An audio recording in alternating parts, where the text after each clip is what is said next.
નમસ્કાર વિદ્યાર્થી મિત્રો, આજનો આપણો ટોપિક છે હાઇડ્રોજન પરમાણુ માટે આયનીકરણ ઉર્જા. એનું બીજું નામ છે આયનીકરણ સ્થિતિમાન સમજાવો. આ પણ થિયરી તો મોસ્ટ આઈએમપી છે, પણ એમસીક્યુ માટે ખૂબ મહત્ત્વની છે. કયા એમસીક્યુ? ખાસ બોર્ડની પરીક્ષા માટે, ગુજકેટ માટે અને જી નીટ માટે, અને એની શોર્ટકટ પણ ખાસ યાદ રાખવાની હું તમને જ્યારે સમજાવું ત્યારે. તો દોસ્તો સ્ટાર્ટ કરીએ. તો સૌથી પહેલાં ટોપિક છે આયનીકરણ પ્રક્રિયા કોને કહેવાય એ પ્રશ્ન. ત્યારબાદ બીજો પ્રશ્ન, આયનીકરણ ઉર્જા કોને કહેવાય, આ બીજો પ્રશ્ન દોસ્તો. તો કોઈ પરમાણુ છે, અત્યારે તો હાઇડ્રોજન પરમાણુ છે, ઇવન કોઈ પણ પરમાણુ હોય, માનો કે આ એક પરમાણુ છે, આ પરમાણુ, એ પરમાણુને પૂરતી લઘુત્તમ ઉર્જા આપવામાં આવે બહારથી, એ પરમાણુને પૂરતી લઘુત્તમ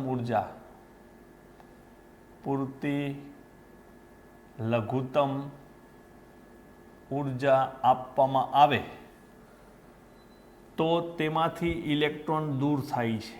તો તેમાંથી ઇલેક્ટ્રોન દૂર થાય છે. તો ઇલેક્ટ્રોનને દૂર થવાની આ પ્રક્રિયાને આયનીકરણ કહેવામાં આવે છે. અને આ માટે આપવી પડતી પૂરતી લઘુત્તમ ઉર્જા, એ લઘુત્તમ ઉર્જાને કહેવામાં આવે છે આયનીકરણ ઉર્જા દોસ્તો. પૂરતી લઘુત્તમ ઉર્જા કેમ શબ્દ વાપરવામાં આવે છે એ તમે હું જ્યારે થિયરીમાં વચ્ચે આવું ત્યારે તમને ખ્યાલ આવી જશે. બીજી વસ્તુ કે આયનીકરણ ઉર્જાને આયનીકરણ સ્થિતિમાન પણ કહેવામાં આવે છે દોસ્તો. અને તમને ખબર છે સ્થિતિમાનને અંગ્રેજીમાં શું કહેવામાં આવે? વોલ્ટેજ કહેવામાં આવે છે. અને વોલ્ટેજ છે શું? તો એકમ વિદ્યુતભાર દીઠ શું છે દોસ્તો? ઉર્જા છે. આ વોલ્ટેજ એકમ વિદ્યુતભાર દીઠ ઉર્જા છે, માટે એનું બીજું નામ છે આયનીકરણ ઉર્જા પણ કહેવાય છે, અને આયનીકરણ સ્થિતિમાન પણ કહેવામાં આવે છે દોસ્તો. તો ફરીથી એકવાર વ્યાખ્યા. પરમાણુને પૂરતી લઘુત્તમ ઉર્જા આપવામાં આવે તો પરમાણુમાંથી ઇલેક્ટ્રોન દૂર થાય છે. ઇલેક્ટ્રોન દૂર થવાની જે પ્રક્રિયા છે એ પ્રક્રિયાને આયનીકરણ કહેવામાં આવે છે.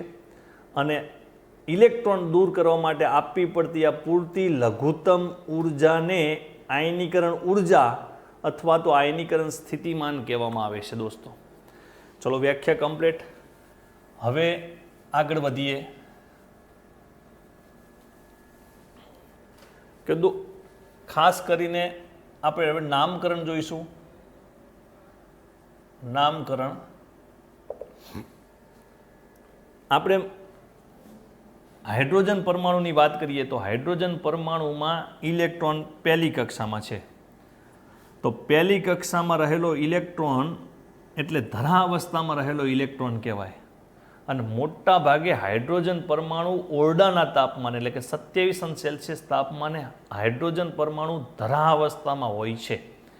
એનો મતલબ એવો થાય કે હાઇડ્રોજન પરમાણુમાં ઓરડાના તાપમાને મોટા ભાગે ઇલેક્ટ્રોન પહેલી કક્ષામાં હોય છે.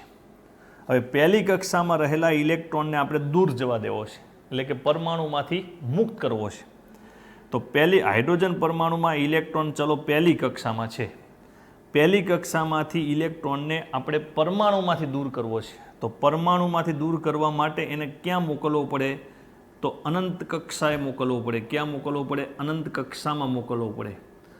આ અનંત કક્ષામાં પહોંચી જાય તો એની કુલ ઉર્જા કેટલી થઈ જશે? શૂન્ય થઈ જશે. અને કુલ ઉર્જા શૂન્ય થઈ જાય ત્યારે તે ન્યુક્લિયસથી, આ ન્યુક્લિયસ છે, એ ન્યુક્લિયસથી એટલો બધો દૂર થઈ જાય કે એના ઉપર ન્યુક્લિયસ દ્વારા કોઈ કુલંબીય આકર્ષી બળ લાગે નહીં. એટલે કે એ ઇલેક્ટ્રોન પરમાણુમાંથી મુક્ત થઈ ગયો કહેવાય. તો ઇલેક્ટ્રોનની સંક્રાંતિ ક્યાંથી ક્યાં થઈ? તો પહેલી કક્ષામાંથી ક્યાં થઈ? અનંત કક્ષામાં થઈ. તો અહીંયા લખું છું પહેલો નંબર, પહેલી કક્ષામાંથી કઈ કક્ષામાં સંક્રાંતિ થઈ? અનંત કક્ષામાં સંક્રાંતિ થઈ. હવે તો પછી કેટલી પૂરતી ઉર્જા આપવી પડે કે ઇલેક્ટ્રોન પહેલી કક્ષામાંથી દૂર થઈ જાય? તો પહેલી કક્ષા અને જ્યાંથી એ ઇલેક્ટ્રોન દૂર થયો હોય એ કક્ષા અને જ્યાં પહોંચ્યો હોય એ કક્ષા, એ બંનેની કક્ષાની ઉર્જાના તફાવત જેટલી ઉર્જા આપવી પડે. આ પહેલી કક્ષામાંથી ઇલેક્ટ્રોન દૂર થયો અને કઈ કક્ષામાં પહોંચ્યો? અનંત કક્ષાએ પહોંચી ગયો. તો બંને કક્ષાની ઉર્જાના તફાવત જેટલી ઉર્જા આપવી પડે. એટલે આ પ્રારંભિક કહેવાય ને આ અંતિમ કહેવાય. તો અંતિમ માઇનસ પ્રારંભિક કહીએ એટલે આ કક્ષાની ઉર્જા કેટલી? 0 માઇનસ આ પ્રારંભિક કક્ષાની ઉર્જા કેટલી? તો -13.6. એટલે જવાબ શું આવશે? +13.6 આવશે. તો પહેલી કક્ષામાં રહેલો ઇલેક્ટ્રોન પાસે કુલ ઉર્જા કેટલી હતી? તો -13.6. અને એ કયા સૂત્ર દ્વારા મેળવતા? તો કુલ ઉર્જાનું સૂત્ર આપણને ખબર છે. કુલ ઉર્જાનું સૂત્રની શોર્ટકટ -13.6 ગુણ્યા 1/n² ઇલેક્ટ્રોન વોલ્ટ. આ દ્વારા કુલ ઉર્જા મેળવતા. પહેલી કક્ષા એટલે 1, 1 નો વર્ગ 1 એટલે પહેલી કક્ષાની કુલ ઉર્જા થઈ. હવે પહેલી કક્ષામાંથી ઇલેક્ટ્રોનને દૂર કરવો હોય તો પરમાણુને કેટલી ઉર્જા આપવી જોઈએ? તો +13.6 આવ્યું. એનો મતલબ જે કુલ ઉર્જા છે એ કુલ ઉર્જાનું ધન મૂલ્ય એને આપવું પડે. હવે કુલ ઉર્જાનું તમે ધન મૂલ્ય એને આપો 13.6, તો કુલ ઉર્જાનું ધન મૂલ્ય ઇલેક્ટ્રોનને આપવામાં આવે તો પરિણામી ઉર્જા કેટલી થઈ જાય? તો પરિણામી ઉર્જા કેટલી થઈ જાય? 0. અને 0 થઈ જાય તો એ ક્યાં પહોંચી જાય? અનંત કક્ષાએ પહોંચી જાય. અને અનંત કક્ષાએ પહોંચી જાય એટલે ન્યુક્લિયસથી ખૂબ દૂર થઈ જાય, એ પરમાણુમાંથી મુક્ત થઈ ગયો કહેવાય. તો ઇલેક્ટ્રોનને મુક્ત કરવા માટે ઓછામાં ઓછી એની પાસે કુલ ઉર્જા કેટલી હોવી જોઈએ? 0. તો એ માટે ઓછામાં ઓછી લઘુત્તમ ઉર્જા કેટલી આપવી પડે? કુલ ઉર્જાનું ધન મૂલ્ય એને આપવું પડે. તો એની પાસે પરિણામી ઉર્જા 0 થાય, એ અનંત કક્ષાએ પહોંચી જાય, એટલે કે પરમાણુમાંથી મુક્ત થઈ જાય. ચલો ખ્યાલ આવી ગયો. એટલે પ્રથમ કક્ષામાં રહેલા ઇલેક્ટ્રોનને પરમાણુમાંથી મુક્ત કરવા માટે એટલે કે અનંત કક્ષાએ મોકલવા માટે કેટલી ઉર્જા આપવી પડે? તો પહેલી કક્ષામાં ઇલેક્ટ્રોનની કુલ ઉર્જા શોધવી પડે એ આ સૂત્ર દ્વારા, અને પછી એનું ધન મૂલ્ય એને આપવું પડે. આટલી ઉર્જા આપો તો એની પરિણામી ઉર્જા 0 થઈ જાય, તો એ પહેલી કક્ષામાંથી અનંત કક્ષાએ પહોંચી જાય. એનો મતલબ કે પરમાણુમાંથી મુક્ત થઈ ગયો કહેવાય. તો કેટલો જવાબ આવે? +13.6 આવ્યો. તો પહેલી કક્ષામાંથી ઇલેક્ટ્રોનને મુક્ત કરવા માટે આટલી ઉર્જા આપવી પડે, કુલ ઉર્જાનું ધન મૂલ્ય આપવું પડે. ત્યારબાદ બીજી કક્ષામાં, માનો કે બીજી કક્ષામાં ઇલેક્ટ્રોન હોય, બીજી કક્ષામાં, તો બીજી કક્ષામાંથી ઇલેક્ટ્રોનને દૂર કરવો છે. માનો કે બીજી કક્ષામાં હોય ને બીજી કક્ષામાંથી ઇલેક્ટ્રોનને દૂર કરવો છે. તો સંક્રાંતિ ક્યાં થઈ? બીજી કક્ષાથી અનંત કક્ષા સુધીની સંક્રાંતિ થઈ. તો પરમાણુને કેટલી લઘુત્તમ ઉર્જા આપવી પડે? તો આ કક્ષાની ઉર્જા અને જ્યાં પહોંચ્યો હોય એ કક્ષાની ઉર્જા, એ કક્ષાની ઉર્જાના તફાવત જેટલી ઉર્જા આપવી પડે ઓછામાં ઓછી. તો અંતિમ માઇનસ પ્રારંભિક કરીએ એટલે અંતિમ માઇનસ પ્રારંભિક કેટલી છે? -3.40. એટલે જવાબ શું આવશે? +3.40 આવશે. એટલે બીજી કક્ષામાં રહેલા ઇલેક્ટ્રોનની કુલ ઉર્જા -3.40 છે. તો એને કેટલી ઉર્જા આપવું કે એ અનંત કક્ષાએ પહોંચી જાય, એટલે કે પરમાણુમાંથી મુક્ત થઈ જાય? તો કુલ ઉર્જાનું ધન મૂલ્ય આપવું પડે. કેટલું આપવું પડે? કુલ ઉર્જાનું ધન મૂલ્ય એને આપવું પડે. તો એની પરિણામી ઉર્જા કેટલી થઈ જશે? 0 થઈ જશે, અને અનંત કક્ષાએ પહોંચી જશે, પિતૃ પરમાણુમાંથી મુક્ત થઈ જશે. તો ચલો બીજી કક્ષામાંથી ઇલેક્ટ્રોનને દૂર કરવા માટે આપવી પડતી લઘુત્તમ ઉર્જા આટલી.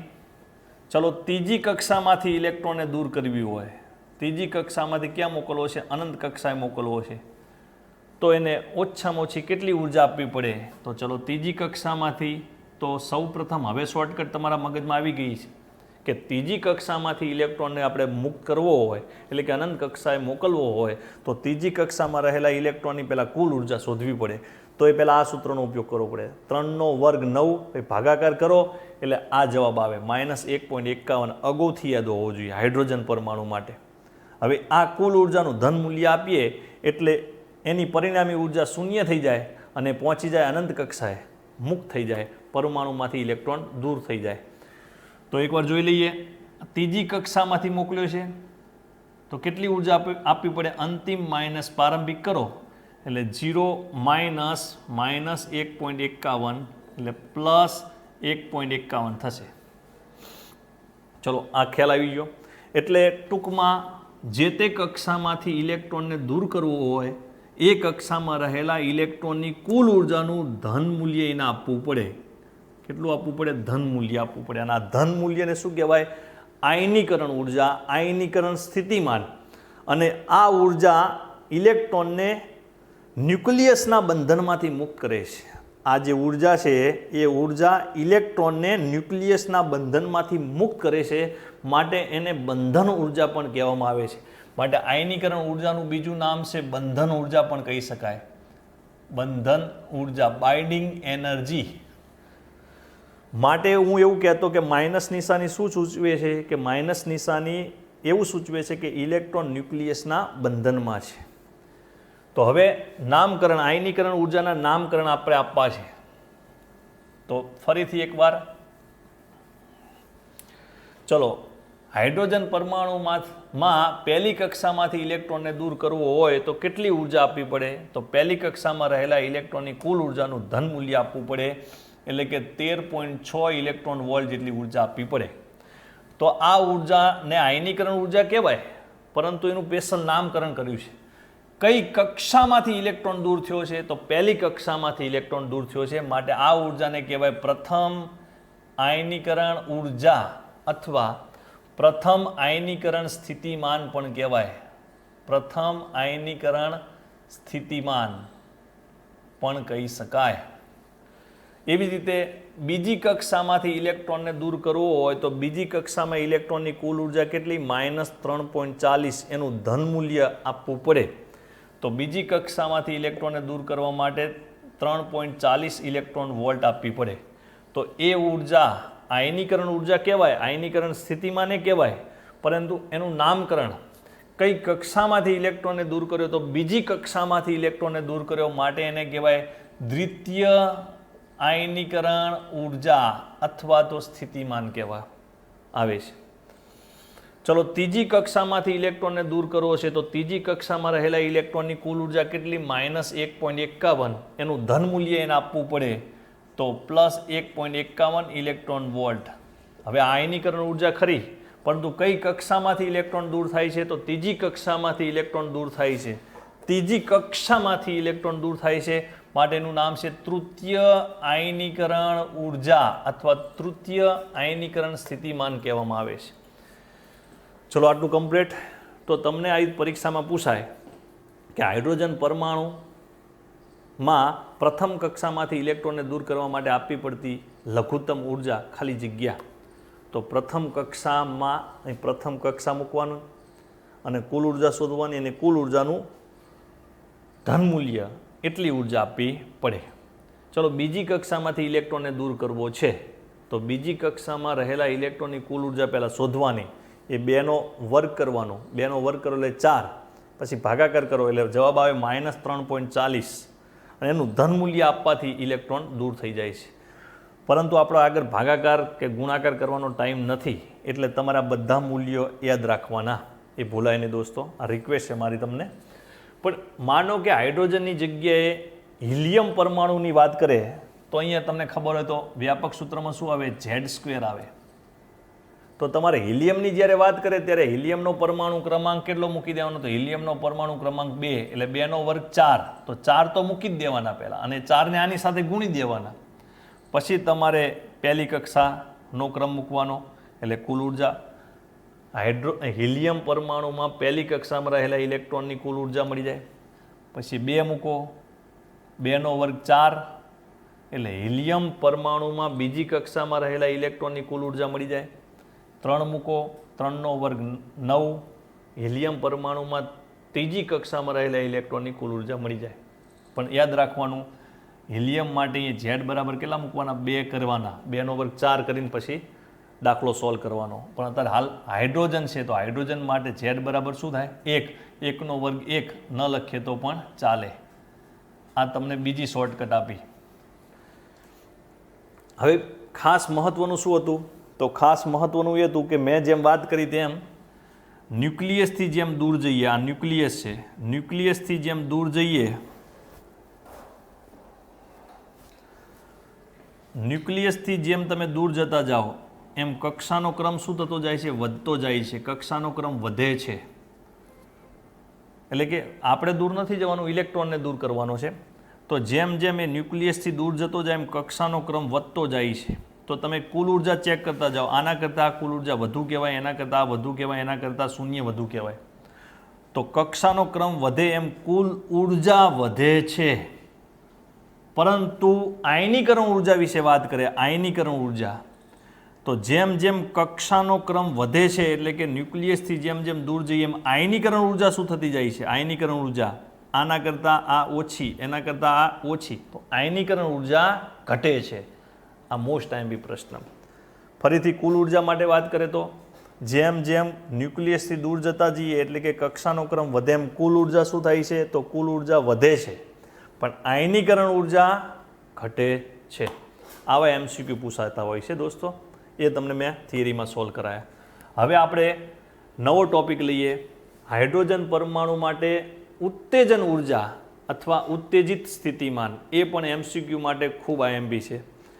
તો અહીં નીકાળી દઉં છું દોસ્તો. એ પણ આખી થિયરી એમસીક્યુ માટે છે. એટલે આખી થિયરી જ્યારે હું સમજાવું ત્યારે તમારે એક એક પોઈન્ટ યાદ રાખવાના છે કે જેથી કોઈ પણ એમસીક્યુ પૂછાય તો તમે 1 મિનિટની અંદર સોલ્વ કરી શકો. અને કયા કયા એમસીક્યુ પૂછાય એ પણ તમને સાથે સાથે કહેતો જઈશ. તો ટોપિક છે હાઇડ્રોજન પરમાણુ માટે ઉત્તેજન ઉર્જા, એનું બીજું નામ છે ઉત્તેજિત સ્થિતિમાન. ઉત્તેજિત સ્થિતિમાન સમજાવો.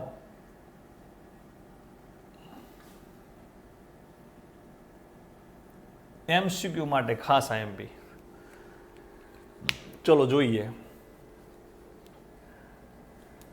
આ જ ડાયોગ્રામનો ઉપયોગ કરીશું. તો સૌથી પહેલો પ્રશ્ન છે ઉત્તેજન કોને કહેવાય? એ પ્રશ્નાચિહ્ન. પછી બીજો પ્રશ્ન ઉત્તેજન ઉર્જા કોને કહેવાય? એ બીજો પ્રશ્ન આપણો. તો એક વાક્ય લખું છું કે મોટા ભાગે, અહીં વાક્ય લખું છું કે મોટા ભાગે ઓરડાના તાપમાને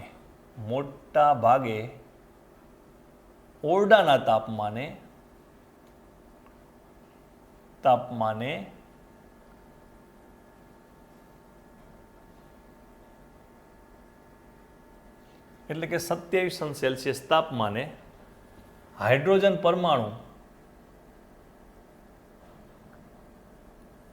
પરમાણુ ધરા અવસ્થામાં હોય છે.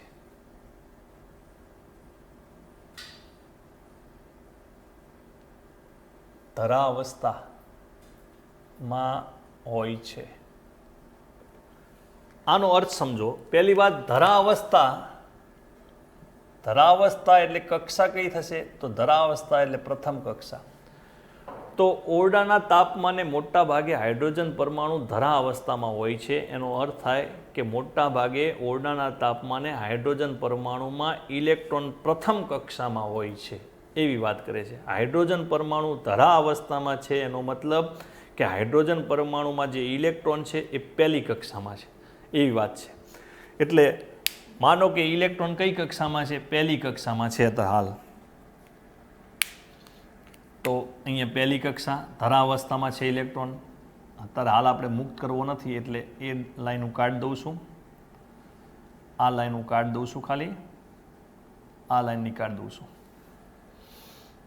ચાલો, એટલે કે ઓરડાના તાપમાને હાઇડ્રોજન પરમાણુ ધરા અવસ્થામાં છે એનો મતલબ કે હાઇડ્રોજન પરમાણુમાં ઇલેક્ટ્રોન પહેલી કક્ષામાં છે, ધરા અવસ્થામાં છે. હવે પ્રશ્ન થાય ઉત્તેજન, એ જોઈએ. પછી ઉત્તેજન ઉર્જા એટલે જોઈએ. તો પહેલી કક્ષામાં ઇલેક્ટ્રોન છે અને પહેલી કક્ષામાં ઇલેક્ટ્રોન સ્થિર રીતે પરિભ્રમણ કરે છે. સ્થિર રીતે, સ્થાયી રીતે, સ્થિત રીતે પરિભ્રમણ કરે છે. એનો મતલબ કે જ્યારે પહેલી કક્ષામાં પરિભ્રમણ કરતો હોય ત્યારે કોઈ પ્રકારની ઉર્જાનું ઉત્સર્જન કરતો નથી. એટલે આ ન્યુક્લિયસ અને આ હાઇડ્રોજન પરમાણુમાં પ્રથમ કક્ષા, અને પ્રથમ કક્ષામાં આ ઇલેક્ટ્રોન સ્થિત રીતે પરિભ્રમણ કરે છે. પછી આ બીજી કક્ષા, ત્રીજી કક્ષા, ચોથી કક્ષા, આ રીતે. તો સ્થિત કક્ષામાં પરિભ્રમણ કરતો ઇલેક્ટ્રોન, આ સ્થિત કક્ષામાં પરિભ્રમણ કરતો ઇલેક્ટ્રોન એટલે કે જ્યારે સ્થિત કક્ષામાં પરિભ્રમણ કરતો હોય ત્યારે કોઈ પણ પ્રકારની ઉર્જાનું ઉત્સર્જન કરતો નથી. આવા સંજોગોમાં જો આ ઇલેક્ટ્રોન કોઈ ચોક્કસ મૂલ્યની ઉર્જાનું શોષણ કરે, આવા સંજોગોમાં જો આ ઇલેક્ટ્રોન કોઈ ચોક્કસ મૂલ્યની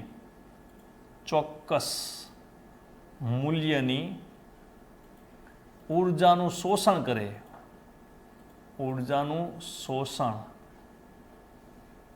કરે, તો તે ઓછી ઉર્જા ધરાવતી કક્ષામાંથી વધુ ઉર્જા ધરાવતી કક્ષામાં સક્રાંતિ કરે છે. આપણે જાણીએ છીએ કે ન્યુક્લિયસની નજીક પહેલી કક્ષા, એ પહેલી કક્ષામાં ઉર્જા સૌથી ઓછી છે, કુલ ઉર્જા સૌથી ઓછી છે. પછી જેમ જેમ કક્ષાનો ક્રમ વધે છે એમ કુલ ઉર્જા શું થતી જાય છે? તો કુલ ઉર્જા વધે છે, હવે સ્થિત કક્ષામાં પરિભ્રમણ કરતો ઇલેક્ટ્રોન કોઈ ચોક્કસ મૂલ્યની ઉર્જાનું શોષણ કરે તો એની પાસે ઉર્જા આવશે તો એ ઓછી ઉર્જા ધરાવતી કક્ષામાંથી વધુ ઉર્જા ધરાવતી કક્ષામાં સક્રાંતિ કરશે. એવું જરૂર નથી પહેલીમાંથી બીજીમાં જ જાય, પહેલીમાંથી બીજીમાં જાય, પહેલીમાંથી ત્રીજીમાં પણ જઈ શકે, પહેલીમાંથી ચોથીમાં પણ જઈ શકે. જેવું એ કઈ ચોક્કસ મૂલ્યની ઉર્જાનું શોષણ કરે એના ઉપર આધાર છે. કઈ ચોક્કસ મૂલ્યની ઉર્જાનું શોષણ કરે એના ઉપર આધાર છે કે પહેલી કક્ષામાંથી બીજીમાં જશે, પહેલીમાંથી ત્રીજીમાં જશે કે પહેલીમાંથી ચોથીમાં જશે. કારણ કે હાઇડ્રોજન પરમાણુ ધરા અવસ્થામાં છે એટલે હાઇડ્રોજન પરમાણુમાં પહેલી કક્ષામાં ઇલેક્ટ્રોન છે. હવે કઈ ચોક્કસ મૂલ્યની ઉર્જાનું શોષણ કરે છે એના ઉપર એ સક્રાંતિ કરશે. તો આ જે સક્રાંતિ કરે છે ઓછી ઉર્જા ધરાવતી કક્ષામાંથી વધુ ઉર્જા ધરાવતી કક્ષામાં સક્રાંતિ કરશે. આ જે સક્રાંતિ છે,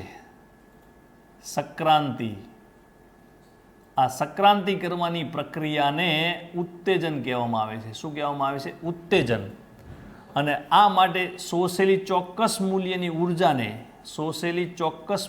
ઉર્જાને ઉત્તેજન ઉર્જા કહેવામાં આવે છે અથવા ઉત્તેજિત સ્થિતિમાન કહેવામાં આવે છે.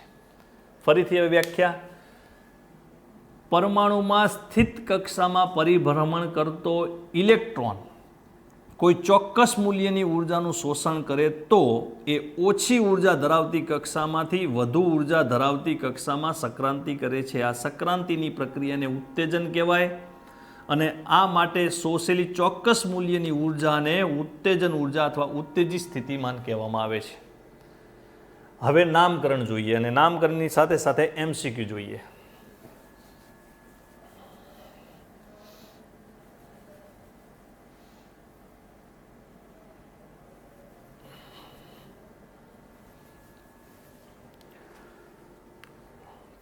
તો અહીં લખી દઉં નામકરણ.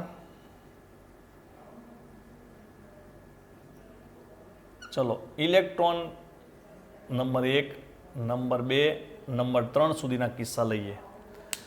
હવે ઓરડાના તાપમાને હાઇડ્રોજન પરમાણુ મોટા ભાગે ધરા અવસ્થામાં હોય છે, એટલે કે પહેલી કક્ષામાં ઇલેક્ટ્રોન હોય છે. એટલે પહેલી કક્ષામાં ચલો ઇલેક્ટ્રોન છે, પહેલી કક્ષામાં ઇલેક્ટ્રોન છે, પહેલી કક્ષામાં ઇલેક્ટ્રોન છે. માનો કે કોઈ ચોક્કસ મૂલ્યની ઉર્જાનું શોષણ કર્યું અને એની સક્રાંતિ પહેલી કક્ષામાંથી બીજી કક્ષામાં થઈ, એટલી જ ચોક્કસ મૂલ્યની ઉર્જાનું શોષણ કરે છે. પહેલી કક્ષામાંથી બીજી કક્ષામાં સક્રાંતિ થઈ, બીજી કક્ષામાં, તો એને કેટલી ચોક્કસ મૂલ્યની ઉર્જાનું શોષણ કર્યું છે કોઈ કહી શકશે? ઇલેક્ટ્રોને, હાઇડ્રોજન પરમાણુએ કોઈ ચોક્કસ મૂલ્યની ઉર્જાનું શોષણ કર્યું. હવે હાઇડ્રોજન પરમાણુએ કર્યું એનો મતલબ કે હાઇડ્રોજન પરમાણુની પહેલી કક્ષામાં જે ઇલેક્ટ્રોન છે એને કોઈ ચોક્કસ મૂલ્યની ઉર્જાનું શોષણ કર્યું. તો એની સક્રાંતિ પહેલી કક્ષામાંથી બીજી કક્ષામાં જ થાય છે. તો કેટલી ઉર્જાનું શોષણ કર્યું હશે? તો પહેલીમાંથી બીજીમાં તો બંને કક્ષાની કુલ ઉર્જાના તફાવત જેટલું ઉર્જાનું શોષણ કર્યું હોય. યાદ રાખવાનું. ક્યાંથી ક્યાં જાય છે? પહેલી કક્ષામાંથી બીજી કક્ષામાં જાય છે. તો પહેલાં પહેલી કક્ષાએ મૂકવાની અને કુલ ઉર્જા શોધવાની, પછી બીજી કક્ષાએ મૂકવાની અને કુલ ઉર્જા શોધવાની. પરંતુ તમને જો આ મૂલ્ય અગાઉથી યાદ જ હોય તો તમારે સૂત્રનો ઉપયોગ કરવો જ ન પડે. તો અંતિમ માઇનસ પ્રારંભિક કરો, કારણ કે બંને કક્ષાની ઉર્જાના તફાવત જેટલી ઉર્જાનું શોષણ કર્યું હોય. તો અંતિમ માઇનસ પ્રારંભિક એટલે -3.40 માઇનસ પ્રારંભિક -13.6 એટલે એનો જવાબ આવે 10.2. અગાઉથી યાદ રાખી લેવાનું. એટલે કેટલી ઉર્જાનું શોષણ કર્યું છે? તો 10.2 ઇલેક્ટ્રોન વોલ્ટ આટલી ઉર્જાનું શોષણ કર્યું હોય. ચલો ઇલેક્ટ્રોન વોલ્ટ. ચલો ધરાવસ્થામાં રહેલો ઇલેક્ટ્રોન એટલે કે ધરાવસ્થામાં રહેલો હાઇડ્રોજન પરમાણુ એવી ચોક્કસ મૂલ્યની ઉર્જાનું શોષણ કરે છે અને પહેલી કક્ષામાંથી ઇલેક્ટ્રોન માનો કે ત્રીજી કક્ષામાં જાય છે. તો હવે બોલો કેટલી ઉર્જાનું કઈ ચોક્કસ મૂલ્યની ઉર્જાનું શોષણ કર્યું છે? તો પહેલી કક્ષાની કુલ ઉર્જા અને ત્રીજી કક્ષાની કુલ ઉર્જા આ બંને કુલ ઉર્જાના તફાવત જેટલી ઉર્જાનું શોષણ કર્યું છે. તો ચલો પહેલી કક્ષામાંથી ઇલેક્ટ્રોન કઈ કક્ષામાં જાય છે? ત્રીજી કક્ષામાં. તો અંતિમ માઇનસ પ્રારંભિક કરીએ એટલે -1.51 માઇનસ પ્રારંભિક -13.6 એટલે જવાબ આવશે 12.09 ઇલેક્ટ્રોન વોલ્ટ. ઘણીવાર 12.09 આ 09ની જગ્યાએ 1 પણ લખે છે, એટલે આવી રીતે પણ લખી શકાય. લગભગ 12.1 ઇલેક્ટ્રોન વોલ્ટ પણ લખી શકાય. એટલે અહીંયા આવે છે 12.09 ઇલેક્ટ્રોન વોલ્ટ આટલી ઉર્જાનું શોષણ કર્યું હશે. હવે માનો કે ઇલેક્ટ્રોને એવી ચોક્કસ મૂલ્યની ઉર્જાનું શોષણ કર્યું કે ધરાવસ્થામાં રહેલો ઇલેક્ટ્રોન સીધો ચોથી કક્ષામાં પહોંચી જાય છે. ક્યાં પહોંચી જાય છે? ચોથી કક્ષામાં. તો હવે બોલો કેટલી ઉર્જાનું શોષણ કર્યું છે? તો બંને કક્ષાની કુલ ઉર્જાના તફાવત જેટલું કર્યું છે. જો તમને આ મૂલ્ય યાદ ના હોય તો તમારે પહેલાં પહેલી કક્ષાએ મૂકવી પડે, કુલ ઉર્જા શોધવી પડે, પછી ચોથી કક્ષા મૂકીને કુલ ઉર્જા શોધવી પડે અને તફાવત કરવો પડે. તો પહેલી કક્ષામાંથી ચોથી કક્ષા, પહેલી અંતિમ માઇનસ પ્રારંભિક કરો. અંતિમ કેટલા થશે? -0.85 માઇનસ પ્રારંભિક 13.6 એટલે જવાબ આવશે 12.75 ઇલેક્ટ્રોન વોલ્ટ. આટલી ખાસ જરૂર પડે છે, આ 12.75 ઇલેક્ટ્રોન વોલ્ટ. હવે આ આયનીકરણ ઉર્જામાં તમે ચેક કરો, આ વસ્તુ નીકાળી દઉં છું. હવે તમારે કમ્પ્લીટ આટલે સુધી યાદ રાખવાનું છે. શું યાદ રાખવાનું? કે ધરાવસ્થામાં રહેલો હાઇડ્રોજન પરમાણુ એટલે કે પહેલી કક્ષામાં રહેલો ઇલેક્ટ્રોન પહેલી કક્ષામાંથી બીજી કક્ષામાં જાય તો કેટલી ચોક્કસ મૂલ્યની ઉર્જાનું શોષણ કરે? તો 10.2 અગાઉથી યાદ હોવું જોઈએ. પહેલીમાંથી ત્રીજીમાં જાય તો કેટલી ચોક્કસ મૂલ્યની ઉર્જાનું શોષણ કર્યું છે? તો 12.09. અને પહેલીમાંથી ચોથીમાં જાય તો કેટલી ચોક્કસ મૂલ્યની ઉર્જા? તો 12.75. આ ત્રણ તો યાદ રાખવાના જ. હવે પહેલીમાંથી પાંચમીમાં જાય તો તમારે શું કરવાનું? પહેલી મૂકવાની -13.6, પછી પાંચમી 5નો વર્ગ 25 એ મૂકવાનું. કેટલો જવાબ આવશે? -0.54. એ બંનેની બાદબાકી કરો એટલે તમને પહેલી કક્ષામાંથી પાંચમી કક્ષામાં સંક્રાંતિ દરમિયાન કેટલી ઉર્જાનું શોષણ કર્યું છે એ તમને મળી જશે. પણ આટલા તો યાદ રહેવા જ જોઈએ.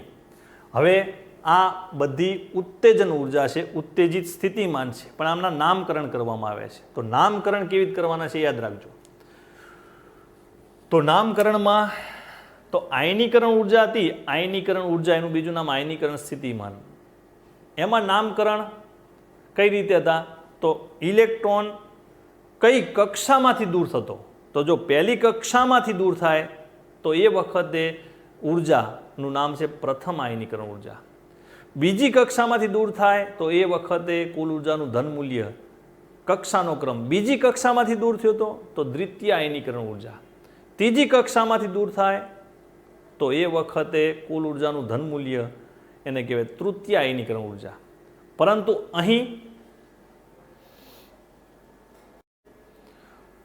અહીં ઉત્તેજન ઉર્જા, ઉત્તેજિત સ્થિતિમાનના નામકરણ કેવી છે?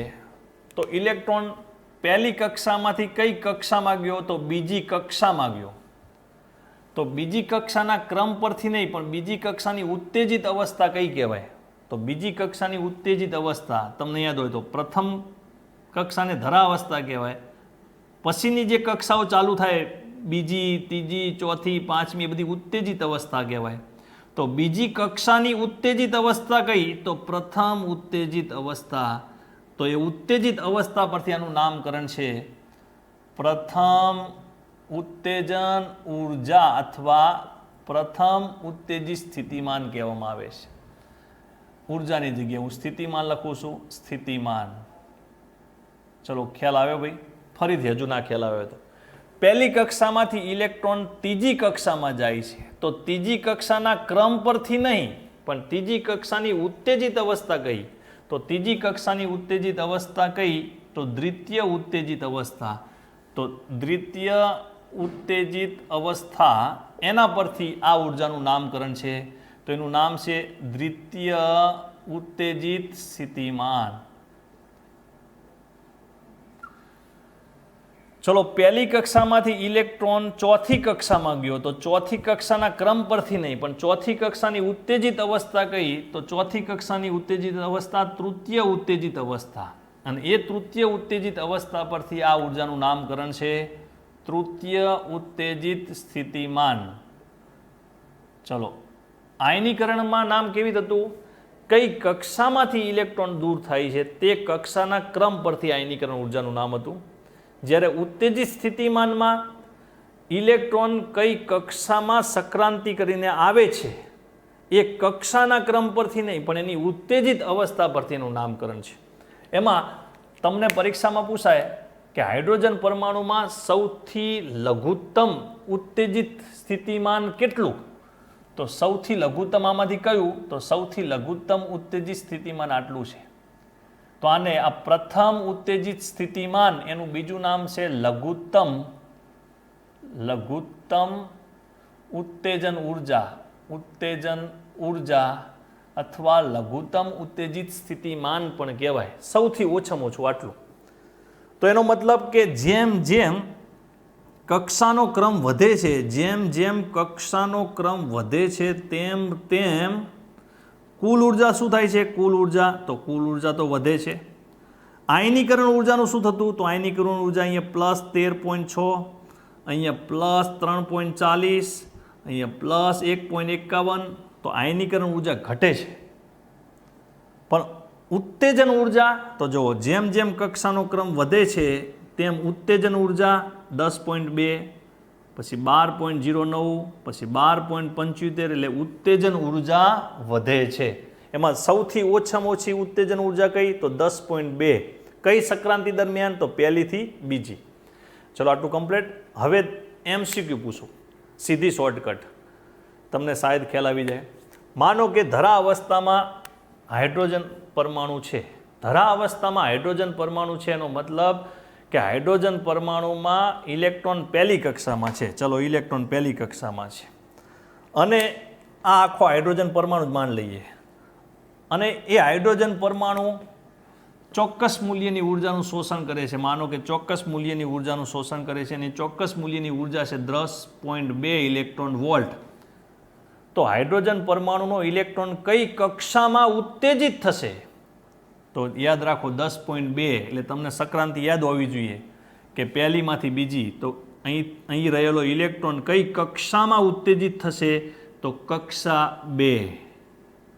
હવે કક્ષાના નામ કેટલા છે? તો કક્ષા પણ કહેવાય, એને અવસ્થા પણ કહેવાય અને સ્તર પણ કહેવાય. કઈ કક્ષામાં ઉત્તેજિત થશે? તો બીજી કક્ષા. કઈ અવસ્થામાં ઉત્તેજિત થશે? તો બીજી અવસ્થામાં. કયા સ્તરમાં? તો બીજા સ્તરમાં. પણ કઈ ઉત્તેજિત અવસ્થામાં ઉત્તેજિત થશે?